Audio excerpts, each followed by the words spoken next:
Guys, ज्यादातर आप लोगों को एयरलाइंस में फीमेल स्टाफ ही देखने को मिलेगा। उसके पीछे का रीजन क्या है? डोंट वरी, मैं आपको बताता हूं। उसके पीछे का रीजन है फ्यूल की बचत।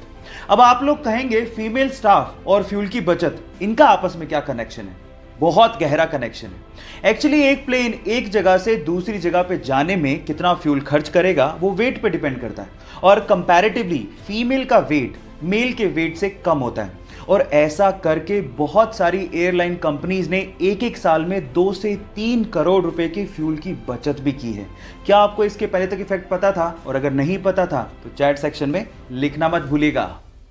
अक्सर आप लोगों ने बहुत सारे क्रिकेट मैच में बहुत सारे खिलाड़ियों को एक सफेद रंग की क्रीम चेहरे पर लगा के खेलते हुए देखा होगा, पर सवाल यह है कि वो सफेद रंग की क्रीम होती क्या है और उसे चेहरे पर लगाया क्यों जाता है? नहीं पता तो मैं आपको बताता हूं। एक्चुअली वो सफेद रंग की क्रीम एक सनस्क्रीन के जैसी ही होती है, लेकिन वो जिंक ऑक्साइड की बनी हुई होती है, और उसको जैसे आप चेहरे पर लगाते हैं सन से आने वाली रेज रिफ्लेक्ट हो जाती हैं, और जिससे त्वचा को जलने से बचाया जा सकता है।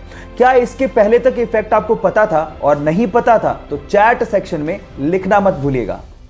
दुनिया के सबसे साफ देशों की बात की जाए तो उसमें सिंगापुर सबसे ऊपर आता है। इसके पीछे का कारण क्या है मैं आपको बताता हूं। वहां पर गंदगी फैलाना एक संगीन अपराध माना जाता है और उसकी सजा आपको तुरंत ही मिल जाती है, और इसी वजह से वहां पर च्युइंगम चबाना भी अपराध माना जाता है।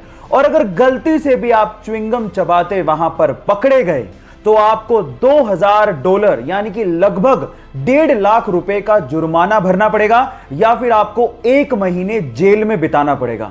अब आप समझ ही गए होंगे कि वो इतना साफ सफाई वाला देश क्यों है। सो गाइस, ये फैक्ट आपको जान के कैसा लगा चैट सेक्शन में लिखना मत भूलिएगा। कोरोना के चक्कर में हम लोगों ने कुछ नया सीखा हो या ना सीखा हो, अंग्रेजी का एक नया शब्द जरूर सीखने को मिला, और वो था क्वारंटाइन। पर सवाल यह है कि क्वारंटाइन शब्द एक्चुअली आया कहां से, उसका मतलब क्या था? तो मैं आपको बताता हूं। एक्चुअली जब पूरी दुनिया प्लेग नामक बैक्टीरिया से जूझ रही थी तो उस टाइम पे इटली ने क्या किया, उसके वहां पर आने वाले जितने भी समंदर के जहाज थे उनको वो 40 दिनों तक समंदर में ही खड़ा रखते थे, ताकि वो जो बैक्टीरिया है वो 40 दिनों में वहीं पे खत्म हो जाए। और वहां की लोकल लैंग्वेज में 40 को क्वारंटा बोला जाता था। वहीं से ही क्वारंटाइन शब्द को निकाला गया।